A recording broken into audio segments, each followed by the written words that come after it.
Əgər biz yas məclislərində qayda-qanun yaratmaq istəyiriksə, dəbdəbəli yas məclislərini yığışdırmaq istəyiriksə, bu sahədə yüngüllük yaratmaq istəyiriksə və bunu da insanların əziyyət çəkməməsi, yas sahibinin əziyyət çəkməməsi naminə ediriksə, o zaman təbii ki, burada bir bərabərlik mühiti qorunmalıdır.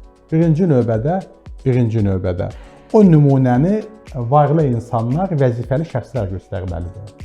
Onlar öz yas məclislərini dəbdəbəsi, sadə çay stolu ilə yekunlaşdırmalıdır. Birinci növbədə. İkincisi, Azərbaycanda ümumiyyətlə yas məclislərinin yığışdırılması üçün o Bakıdan başlamalıdır. Birinci növbədə Təzəpir məscidi və Heydər Əliyevanda məscidin mərasim zallarında verilən yas mərasimləri ləğv olunmalıdır. Sadə məclislər olsun, orada da verilsin, çay məclisləri. Amma orada yemək verilir və biz bunu rayonlara deyirik, sən vermə və hətta tələb də qururuq və tələb də edirik, hətta bəzilərinin qazanlarını evlərindən yığışdırıb aparırsa, mən bunu ədalətli saya bilmərəm.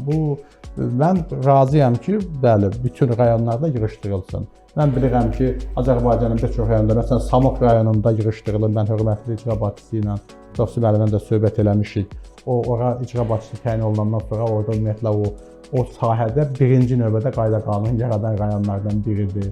Ona sağ ol deyirəm. Ondan sonra artıq digər rayonlara da keçib və indi mənim deputat olduğum İmişli rayonunda da kəndlərin demək olar ki, bir 80%-ində yas məclisləri dayanıb, rayonun özündə də bu göstəriş verilib dayanıb və düşünürəm ki, artıq İmişli rayonunda da tez bir zamanda bu məsələ bitəcək, amma qonşu rayonlarda, Saatlıda, Biləsuvarda, Kürdəmirdə və digər rayonlarda da bu dayandırılıb. Bütün rayonlar düşünürəm ki, artıq dayandırılacaq. Yaxın bir ay ərzində bu tamam dayandırılır, amma bunun Bakıda da dayandırılması vacibdir. Necə ola bilər ki, mərkəz qalır, rayonlar dağıdılır. Əslində, hər şey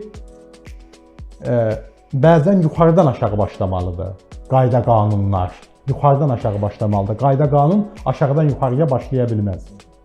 Ona görə də birinci növbədə Bakıda da bunun dayandırılması üçün birinci növbədə adlı sanlı məscidlərdə, mərasim evlərində o dayandırılmalıdır, nümunə göstərilməlidir. Ondan sonra bütün vətəndaşlar da əməl edəcəklər. Bunun da müqabilində heç kim demir ki, kimsə atasına, anasına, yaxınına yas məclisi qurmasın. Yas məclisi qursun, insan da versin.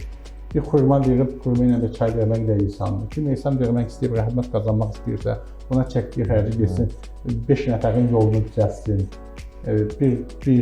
bir kasıbın getsin, evini təmir etsin, bir kasıbın uşağının təhsil haqqını ödəsin və o daima ömür boyu bir bitməyən şəkildə nəsil kökə gedərək də həmin insana rəhmət oxuyacaqlar. Yəni rəhmətin elə yalnız kiməsə qarnını doyurmaqdan rəhmət ehsan keçmir ki, ehsan yalnız kiməsə qarnını doyurmaq deyil. Mən düşündüyümə görə ehsan yaxşılıq etməkdir, rəhmət qazanmaqdır. Rəhməti də yeməklə ancaq həmin vaxtda yemək yeyib, rəhmət deyib gedəcək, ondan sonra unudacaq. Amma sən ona yaxşılıq etsən, yolunu çəksən, qeydinə qalsan, bir kasıbın qayğısına qalsan, o ömür boyu yadda qalan bir rəhmət olacaqdır.